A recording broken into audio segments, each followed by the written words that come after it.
ಮೃತಪಟ್ಟ ವ್ಯಕ್ತಿಯ ಹೆಸರಿನಲ್ಲಿ 5 ಲಕ್ಷ ರು ಬಾಕಿ ಹಣ ನೀಡುವಂತೆ ಕುಟುಂಬದವರಿಗೆ ಬೆದರಿಕೆ ಹಾಕಿ ಹಣ ವಸೂಲಿಗೆ ಯತ್ನಿಸಿದ ಆರೋಪದ ಮೇಲೆ ಇಬ್ಬರನ್ನ ಉಡುಪಿ ನಗರ ಠಾಣೆ ಪೊಲೀಸರು ಬಂಧಿಸಿದ್ದಾರೆ. ಬಂಧಿತರನ್ನ ಉಡುಪಿ ಕುಕ್ಕುಂಜೆ ಸಂತೋಷ ನಗರ ನಿವಾಸಿ ಸಾಜಿದ್ ಹಾಗೂ ತುಮಕೂರು ಜಿಲ್ಲೆಯ ಕುಣಿಗಲ್ ತಾಲೂಕಿನ ಕೆಂಪನಹಳ್ಳಿ ನಿವಾಸಿ ಸೈಯದ್ ಸೈಫ್ ಅಹಮದ್ ಎಂದು ಗುರುತಿಸಲಾಗಿದೆ. ಜುಲೈ 2ರಂದು ದೂರುದಾರರಿಗೆ ವಾಟ್ಸಾಪ್ ಕರೆ ಮಾಡಿದ ವ್ಯಕ್ತಿಯೊಬ್ಬ ಹಿಂದಿ ಭಾಷೆಯಲ್ಲಿ ಮಾತನಾಡಿ, ನಿಮ್ಮ ಮಗ ಅಜಿತ್ ಪಡಿಯಾರ್ ನಮ್ಮೊಂದಿಗೆ ವಜ್ರದ ವ್ಯವಹಾರ ನಡೆಸಿದ್ದು 5 ಲಕ್ಷ ರು ಬಾಕಿ ಉಳಿಸಿಕೊಂಡಿದ್ದಾರೆ, ಹಣ ಪಾವತಿಸಬೇಕು ಎಂದು ಒತ್ತಾಯಿಸಿದ್ದಾನೆ. ಮಗ ಅಜಿತ್ 8 ವರ್ಷಗಳ ಹಿಂದೆಯೇ ಮೃತಪಟ್ಟಿದ್ದು ಯಾವುದೇ ವ್ಯವಹಾರದ ಬಗ್ಗೆ ಮಾಹಿತಿ ಇಲ್ಲ ಎಂದು ದೂರುದಾರರು ತಿಳಿಸಿದ್ರು ಕೂಡ ಹಣ ನೀಡುವಂತೆ ಒತ್ತಾಯಿಸಲಾಗಿದೆ.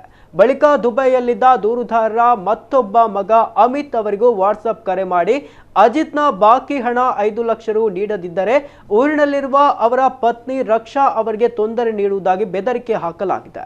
ಈ ಸಂಬಂಧ ಉಡುಪಿ ನಗರ ಠಾಣೆಯಲ್ಲಿ ಪ್ರಕರಣ ದಾಖಲಾಗಿತ್ತು.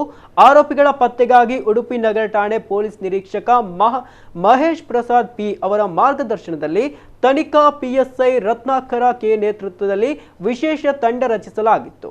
ತಂಡವು ಜುಲೈ 20ರಂದು ಸಾಜಿದ್ನನ್ನ ಹಾಗೂ ಆಗಸ್ಟ್ 26ರಂದು ಸೈಯದ್ ಸೈಫ್ ಅಹಮದ್ನನ್ನ ಬಂಧಿಸಿ ನ್ಯಾಯಾಲಯಕ್ಕೆ ಹಾಜರುಪಡಿಸಿದೆ. ಇಬ್ಬರನ್ನು ನ್ಯಾಯಾಂಗ ಬಂಧನಕ್ಕೆ ಒಪ್ಪಿಸಲಾಗಿದೆ.